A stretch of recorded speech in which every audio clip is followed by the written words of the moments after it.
Hello,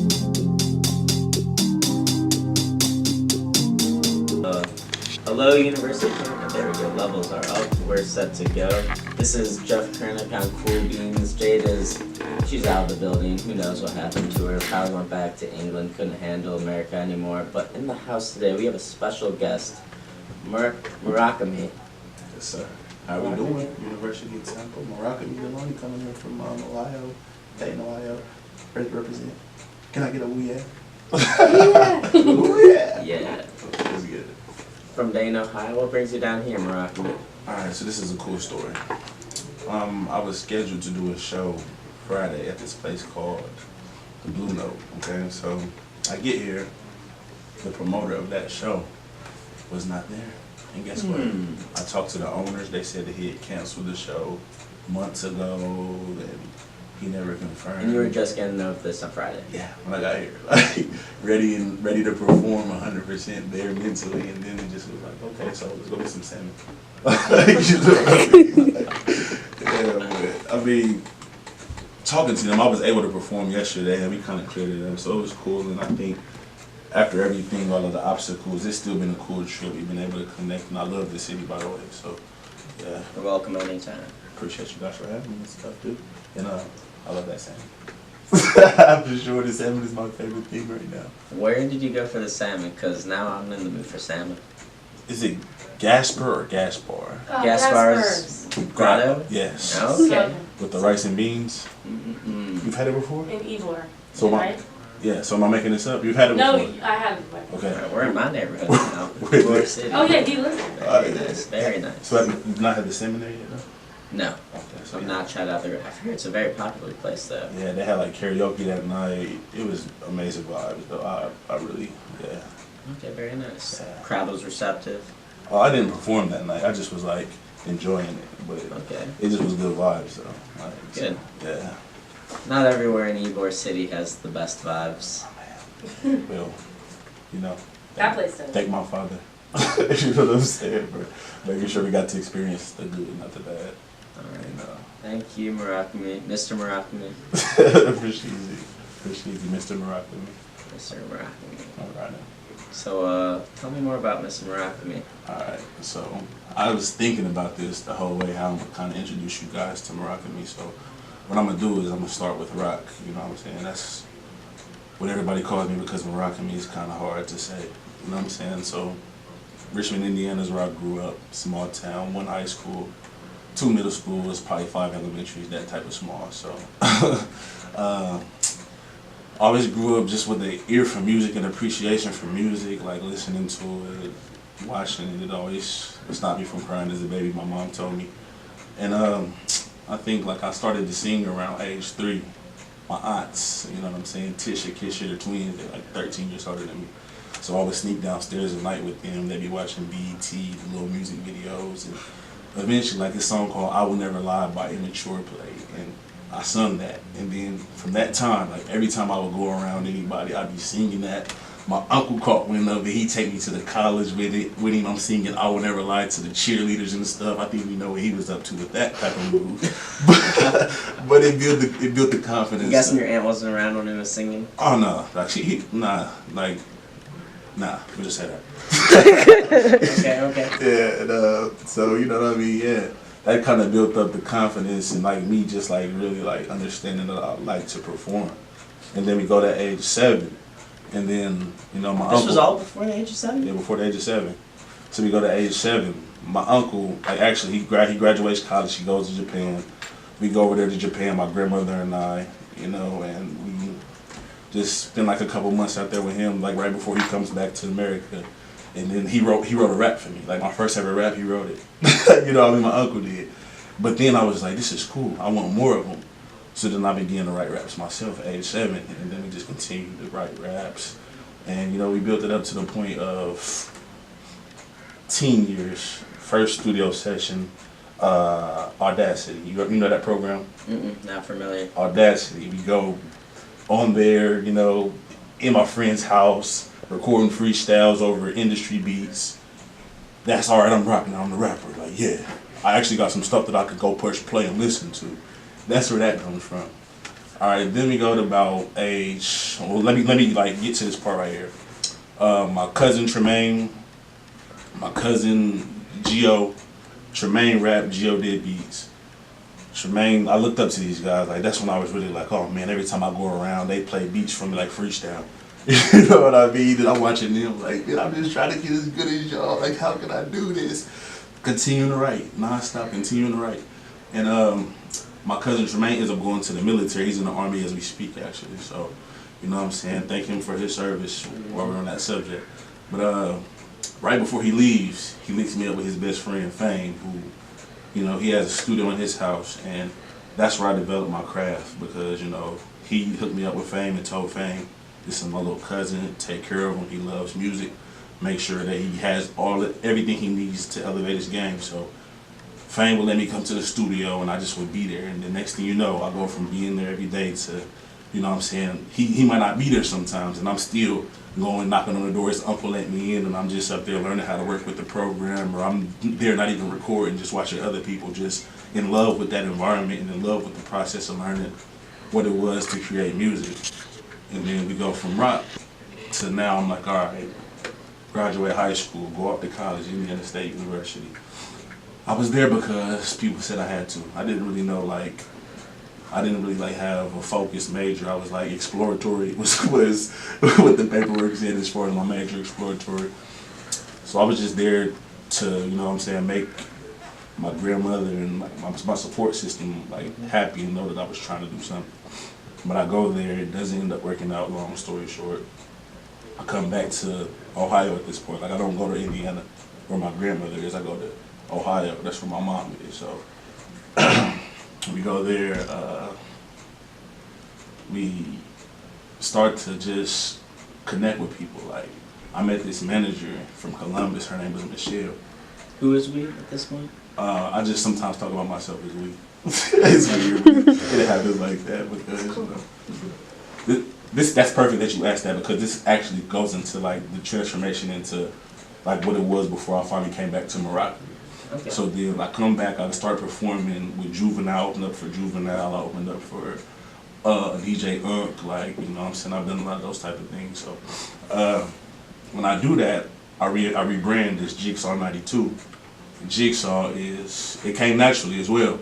Like my last project under the name Rock was beginning at the end. I didn't have a plan. I had a song on that project called Illusions. On that song, I said, I just tortured them till they kill themselves, Jigsaw. And then it's like, okay, going back and looking at hindsight, I graduate from Rock, beginning at the end project. The song Illusions, my first time mentioning Jigsaw. So I'm rapping under the name Jigsaw now. The first project is called Illusions. And you know what I mean? It's just like, it seemed like it was planned, but it wasn't. So, you know, we do the Jigsaw thing, we build a nice buzz with that. I started off doing like little open mic events just around my city. Every open mic I could, sometimes it'd be 5 days a week. If it's an open mic, I'm there. Just performing, building the stage presence.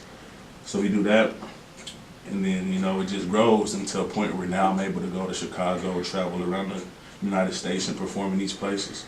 And, you know, I stopped for a minute. Like once my daughter was born, I kind of stopped because I was like, I didn't have a father. I had an uncle who was my father figure, but like I said, like at a big, important climax of my life, he went to Japan. So it just was like me trying to figure it out during that time myself, like, you know what I mean? So I didn't have a father, so I was like, what does this mean? Like, what do I have to do as a father? So I went to work, getting jobs. I had one job that I did for like 2 years. And that was the longest job I've ever worked for the fact that I'm such an artist that it's hard for me to be an employee because my mind is always thinking, how can we push this music forward? But, you know, like, it got me to a point of, okay, so, you know, we have children now. Yes, I want to do music. Yes, I feel like music is what's going to be the thing to change our life rather than going and punching the clock. But what do you do? Like, how do you balance that? So it's been a continuous struggle, like a continuous me going and getting a job, working the job up until the point where I feel like, okay, like what your issue is with like me as an employee is not so much work related, it's more like power.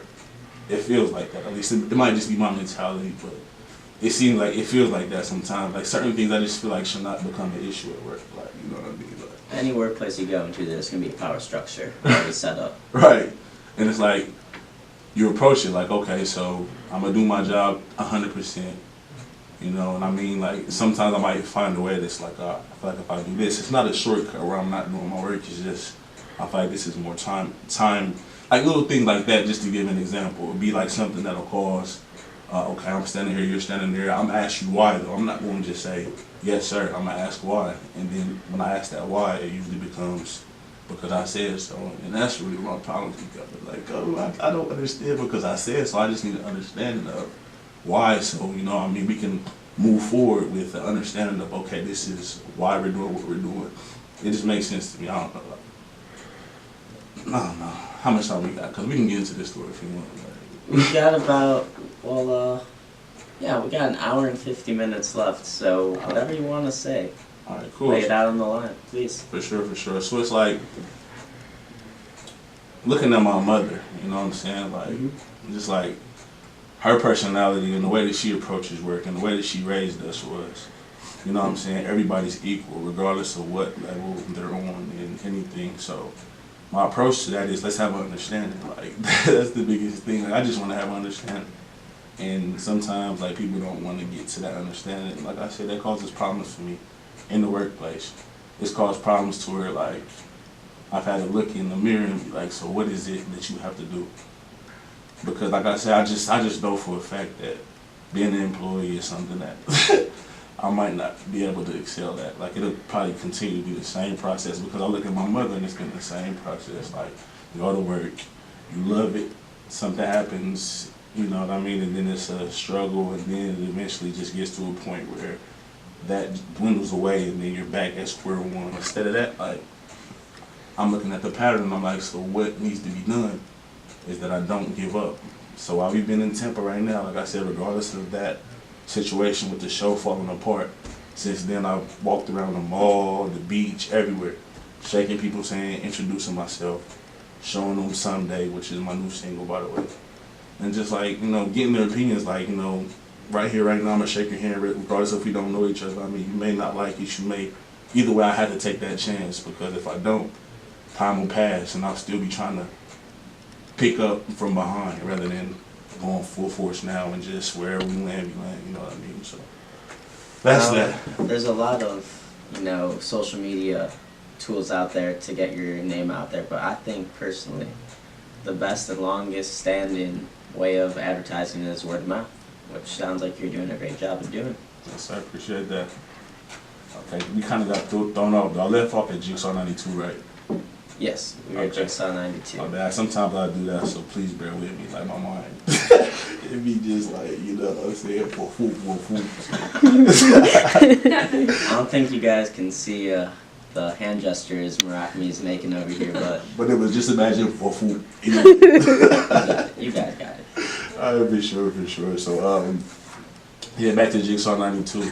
So I came back. There was this guy named Tommy Gist who was in Dipset, you know. And I got the opportunity to do a song with him. I was sitting in my car, you know, at work on break one day, just writing this song called Priorities. And then like Jigsaw came back up again, and at this point I was like, all right, I think what we're gonna do now is we're gonna just go with Jigsaw. And you know, thinking about it, it's like at that time I was just Jigsaw, a puzzle. Each one of my songs is a piece, you know what I mean? It started in 1992, so the Jigsaw is, each song is a piece, and we're starting from 92, working our way all the way up until now. And you know, that's what Jigsaw 92 was. And we gained a lot of success and a lot of traction with it, but like, you know, I was, like my singing, like I told you, I started off with my singing, and I used to like put that on the back burner. Like people were like, are you gonna ever sing? And it just was like more or less a thing of opinions of other people, wondering like, if like the people who I've grown up looking up to as far as like the more hood-oriented people, you know, and people who are a little bit more hard or rough around the edges, like what are they gonna think if they hear me singing on music, you know what I mean? Like, no, I'm about to talk about the streets, I'm about to talk about, you know what I'm saying, the come up, I'm about to talk about, and I can still talk about these things too, because I've come from those. This is true.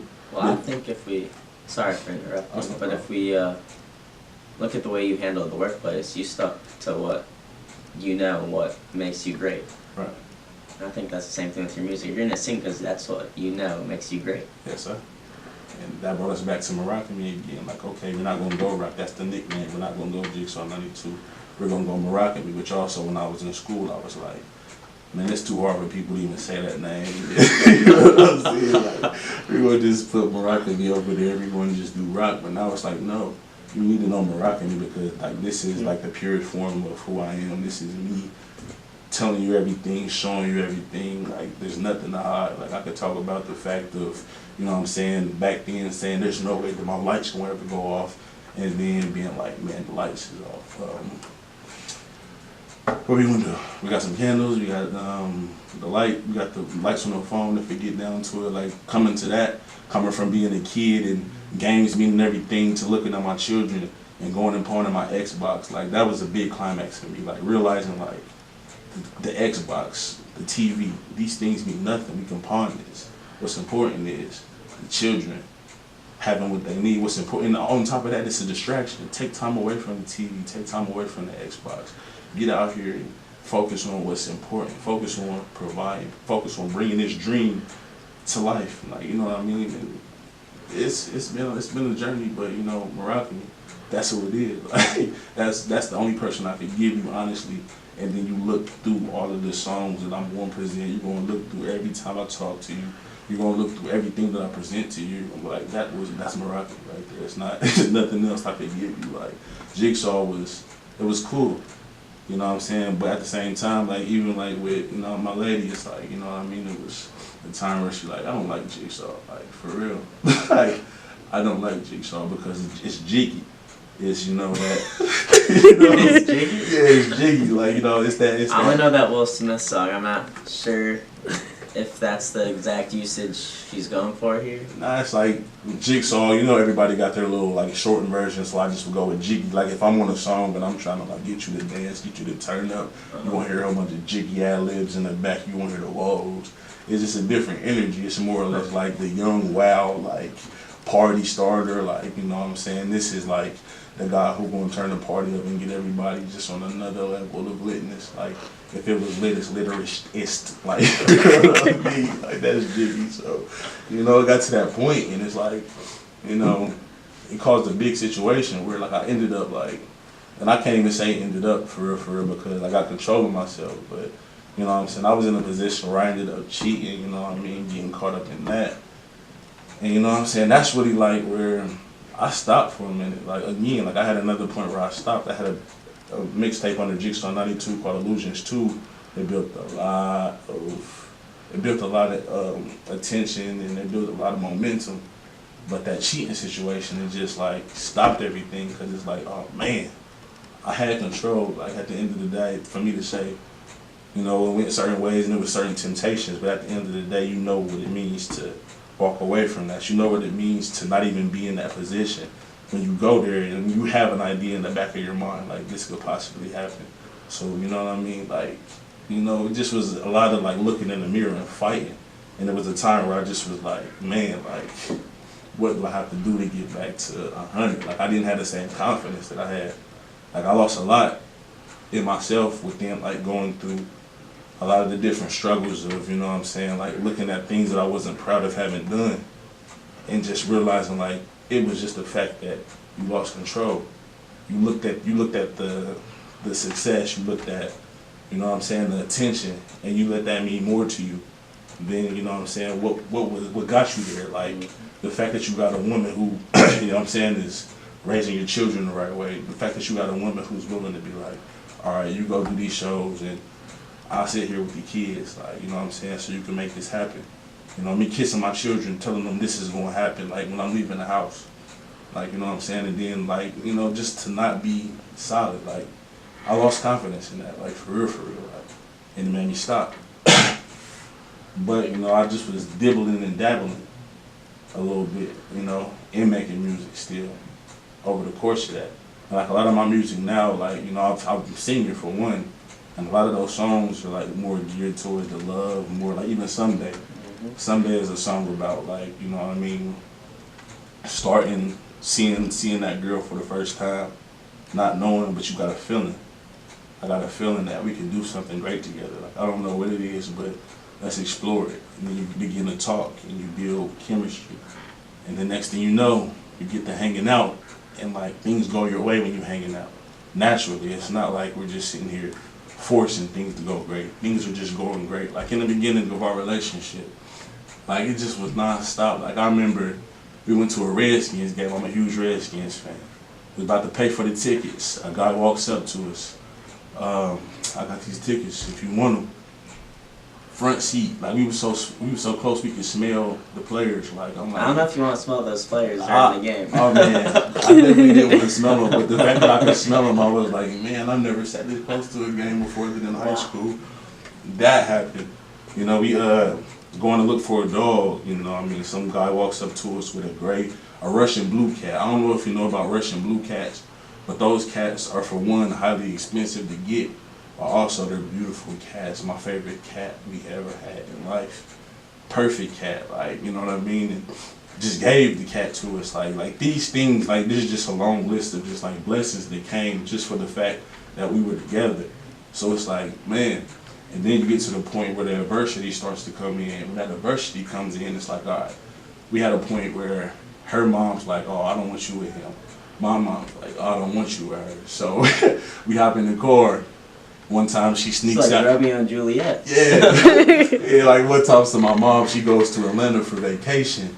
And, you know, she comes to my house and she's like, all right, I'm gonna spend the night with you. I cook for her, got the little nachos and with the Doritos though. You know, the Dorito nachos. You know what I'm saying? Do it that way. Like I wasn't 100%. My cook game wasn't like it is now. Because now, if I cook something for you, I'm like, oh man.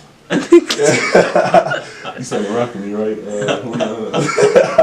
But yeah, like, you know, so we got to that point, we did that, and then it ended up like her mom was a detective though. Like her mom could find out any information in the world. I'd be scared, like, man, how did she figure this out? Like, you got my social security number. But she found out she was over there, so she comes. The next thing you know, it's like we literally on the run. Like we ran away to Indiana. You know what I'm saying? Like to my granny's house, thinking we could get away. My granny at the house. She's like, I didn't talk to your mom. You better figure out something. So next thing you know, we shoot back. We just running. Like the whole time we go back to my house, her grandma, her mom there, she's running out. Took off running out of the street. Like they couldn't find her. Nobody could find her. I was the only person she would answer to in the end. And we ended up finding her like she hiding in the tree somewhere in the next apartment complex over. It's just crazy, like stuff like this. It just built up like we together, like regardless of what people's opinions are, they might not understand the nucleus of the relationship because I mean, the times you talking to, like a lot of the time in relationships, the time that you feel like, all right, we got to include somebody else in this relationship is, this is hard, like maybe he or she doesn't understand me, so let me get somebody else's perspective, or, you know what I'm saying? It's just like it's just like you don't get every second of anybody's relationship. You get the times of the relationship where they just got questions that they think maybe you can help with. And I mean, that might give you a misconception about whatever the relationship's really built off of. Like the person you're in a relationship with, y'all understand where y'all together. But the outside people might be looking at it like, no, I don't get that, and I don't like it either. So, you know what I mean? Like that. Don't you think some of these outside people know you pretty well? The only person who really knows me pretty well, for real, I could say, is like my mom and my core. But they don't know my partner 100%. Like, all right. You know what I'm saying? They know me, and they know, like, you know what I'm saying, why you stressed? I don't like that. But then you don't see, like, you know what I'm saying, us going to Chicago, getting our car towed, getting, like, and then us, like, coming together and figuring out, like, how to maneuver around all the obstacles and still come back to the center 100%. And then with a little bit of progress on the back end. It might not be the hugest, like, 100,000 more views, 100,000 more dollars, 100,000 more subscribers, but it might be 10, it might be 15. And at the end of the day, you know what I'm saying, you continue to build that up and we're going to get where we're trying to get to. And I mean, that's really just like what Sunday was about, for real, just that. Starting there, going through the obstacles, going through whatever adversity, going through whatever anybody's opinion is of you, and standing on 10 toes, like, we're going to make it happen together. And you know what I mean? It might get hard sometimes, but as long as we have an understanding of, as long as we're together, like, you know, you got to continue to build, of course, but we'll be all right. And if it gets to the point where they're not, then we still gotta be friends. Like, that's how it goes. So you say, with all these roadblocks, she's the lady making you press your foot on the gas pedal and just go right through? Oh, for sure. No doubt. That's great. Like, you know what I mean? Like, for real. I think, like, you know what I mean? Like, there's been times where, you know what I'm saying, like, she could see my confidence was not there. And you know what I mean? Even regardless of the things that I put her through, the different, you know what I'm saying, obstacles, she still there to rub my shoulders and be like, man, you're better than this, you're stronger than this. See certain people and say, don't be around you. Like, regardless, like, love me that much, and it's like, you know what I mean, it gives you a new perspective, and it's just perfect. Like, why would you not give everything to that situation, especially when you already, like, got bad credit? Like, you gotta work extra hard to get it back in the green again, like. So, you know what I mean? That's how I approach it. Like, we just got to do everything that we can to make things better, make things great, even, like, in all aspects. Everything everything we can do. So now, when Murakami looks in the mirror, who does he see?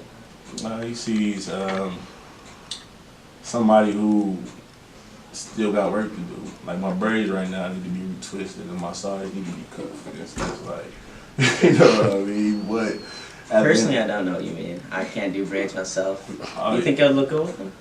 Yeah, for sure. Especially you got that long hair. Yeah? Hey. Maybe we'll talk after the show. For see sure. What we can work on. For sure, no doubt. But I just like the braids is just like a metaphor for the fact that there's always gonna be more that needs to be done. Like, even though I got my braids done probably like a week ago, alright, now you gotta keep it refreshed. If not, you still gotta go do what you gotta do. Mm-hmm. It's a good little metaphor. I like that. For sure, man. I don't think you're taking the right classes, you know, at Indiana State. I think you should have taken some more art classes, maybe some writing classes, because those metaphors. Oh, yeah, man. Very nice. Appreciate that. And it's crazy. Look at this. This is something that, breaking off of that, like, my writing teachers, my English teachers in school was always the ones who were the hardest for me. Okay. You know what I mean? I'm like, the same way with some of my teachers, and I go to them and be like, why do you, you know, criticize me so much? And they always tell me, because I expect more from you. Indeed. It's real. I appreciate them. Miss Kilby, shout out. Miss Hogg, shout out. Them the main two I can think about off the top of my head. I love all y'all the same, but them the main two that stick out. Yeah, what made them stick out? Because I'm in school right now, and you know, I have those teachers that really make an impact on me. I want to know what made your teachers stick out to you.